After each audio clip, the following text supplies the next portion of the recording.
All right, what is up, guys? Welcome back to the channel and welcome back to the build that nobody really asked for, but we're gonna do an update video because we haven't done one in a long time, and I apologize in advance because we're gonna be going back in time quite a few months with the following footage that you're about to see. But welcome back to the LS swap drift build that no one really asked for, and a lot of you that are new to the channel don't even know exists. So this is my 1988 GMC Sonoma single cab rear wheel drive 5-speed manual 5.3 LS L33 swapped drift truck.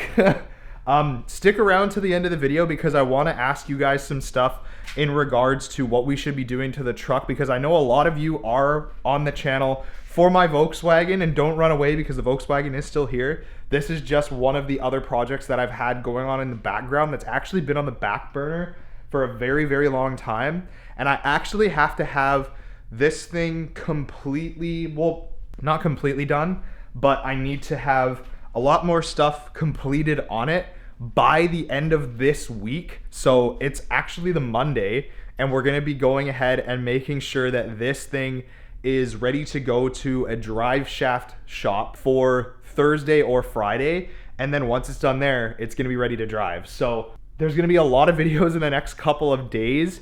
I might do a whole crap ton of uploads, so make sure that if you are super stoked for this build or you haven't seen it before, that you keep up to date with it, because we're going to be doing a lot of crazy shit with this truck.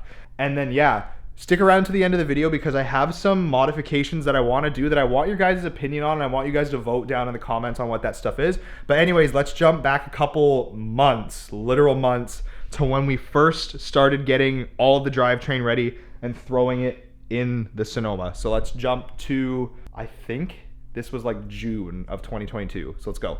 All right, so next on the agenda, we put the transmission in. So we're gonna pull the sleeve cylinder out, hydraulic sleeve. This thing's poochy. Father, I require but a crumb of coochie. So here's the funny thing, right? This one is nice and made of metal. China has supplied us with one made of plastic. However, it does feel a lot stiffer than the old one, which I guess is good, but will it hold up to me clutch kicking the piss out of it? Probably not. But what choice do we have? Guangdong's finest throw-out bearing.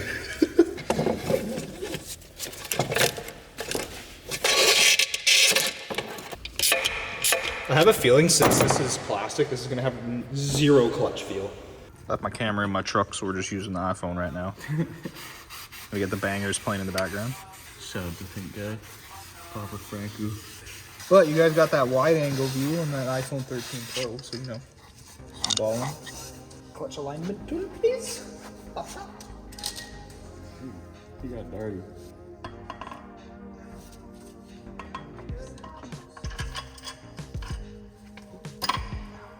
He just needs persuasion.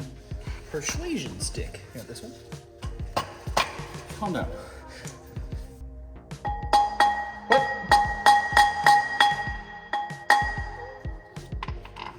Bonk.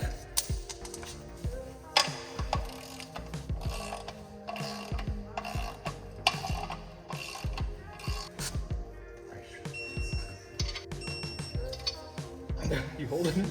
Yeah.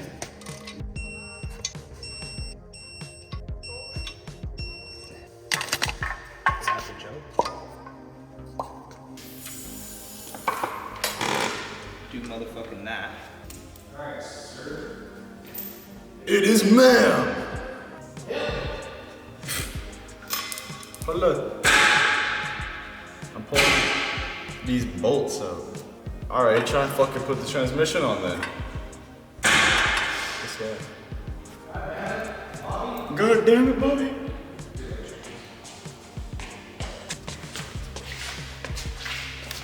We ain't even like centering the block. Like zoink, school, zoink, school. We're not even centered on the block. Okay guys, let's do some dancing.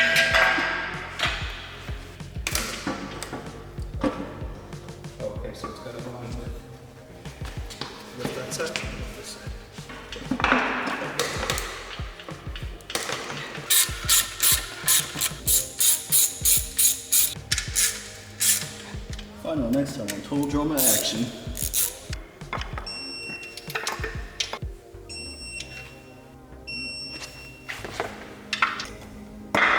Very good, very nice. I love you, very nice. I can hold these like legs too. Wait.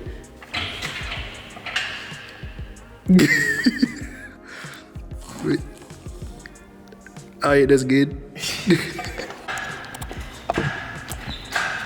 Alright, so hopefully this is the last time that thing is going in this thing, and it'll be in there forever. It's your turn to do the thing. Huh? It's your turn to do the thing. What thing? The thing. What's the thing? The thing. What's the thing? Get on the horse. No. Get on the horse. The horse don't break. The horse not break. He in the engine bit. To understand the engine, one must become the engine. Get to dropping. Get to dropping. It's toy.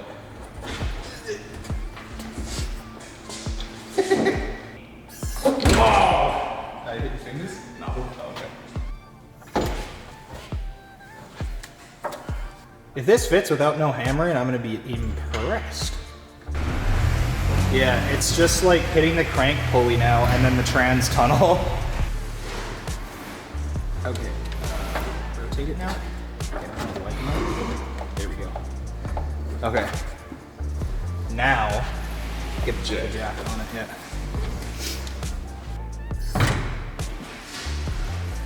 Okay, jack up yours a little bit. Okay, hold on. Hold on. We might have to do some hammering.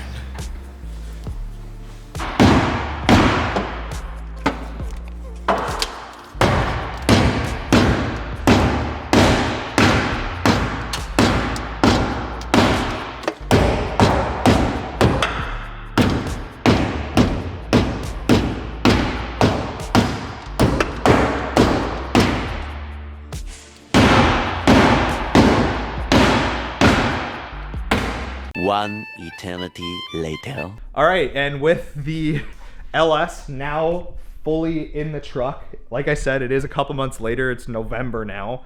We do have our engine in the truck. We have made a couple of part adjustments just because, as you saw, well, I didn't really talk about it in the video, but the original headers that I bought for the truck are no longer on here. As you can see, I do have cast manifolds now. These are hooker headers, so I got these from Holley Performance. I'm not working with Holley as of yet, but I've been talking to them for a couple of months about this project, and they've sent me some stuff that I have paid for. This isn't sponsored, but if you are doing this swap into this platform, these headers honestly are the easiest thing that I've ever worked with in terms of doing custom work on a vehicle. They fit perfectly, number one, and that's the big thing, but the price tag is pretty expensive for those of you that are trying to do this type of swap on a budget.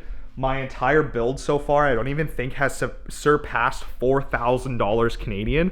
So we're gonna have a really fun car for probably, when it's all said and done, maybe a little bit closer to $6 grand for this whole build.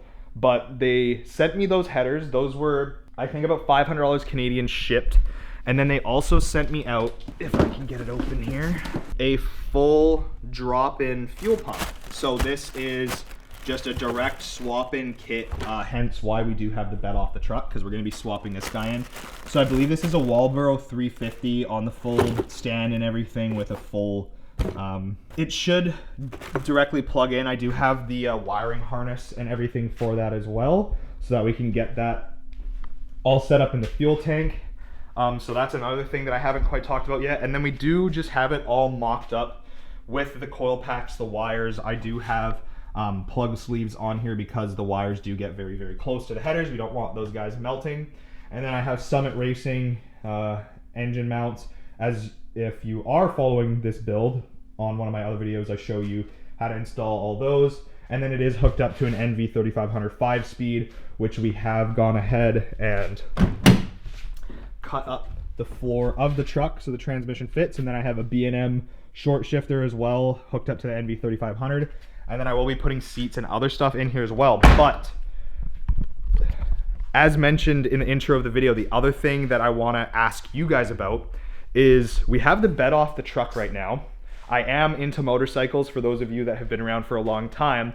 And I had the guys over last night and we were talking about maybe flat decking the truck. Now, I'm not super keen on the idea of doing that just because the bed that I have for the truck is super clean. It has no dents. The decals on the back of the tailgate are in super good condition. The paint's in pretty decent condition. The inside of the bed is immaculate because it had a GM factory liner in it its entire life. And yeah, like I don't really know if I want to do a flat deck, but the idea with doing that is if I do a flat deck, I want to do like a roll hoop and then custom mounting for drift spares in the back, and then have it so that I can fit an entire motorcycle up here, because ultimately this summer, again, I will have another motorcycle, and I'm already actually looking at that motorcycle, and I won't really tell you guys what that is yet because it is super sick, and I want that to be a whole another part of the channel for those of you that liked my few motorcycle videos that I did. But yeah, so let me know in the comments what you think if I should flat deck the Sonoma. I'm not really sure what I want to do yet. I'm kind of just toying around with the ideas of like what it'll cost and what it'll look like and that kind of thing. But anyways, guys, this is where we're at with the build at this point. Next step that I will cover is I'm going to be putting a Ford 8.8 rear end, which is over there, into the Sonoma because it's a 410 limited slip rear end as well, and the gearing will match up pretty decently to the NV3500, and we'll be able to do some fat skids with a factory limited slip instead of having a welded diff like we had on it with the stock engine.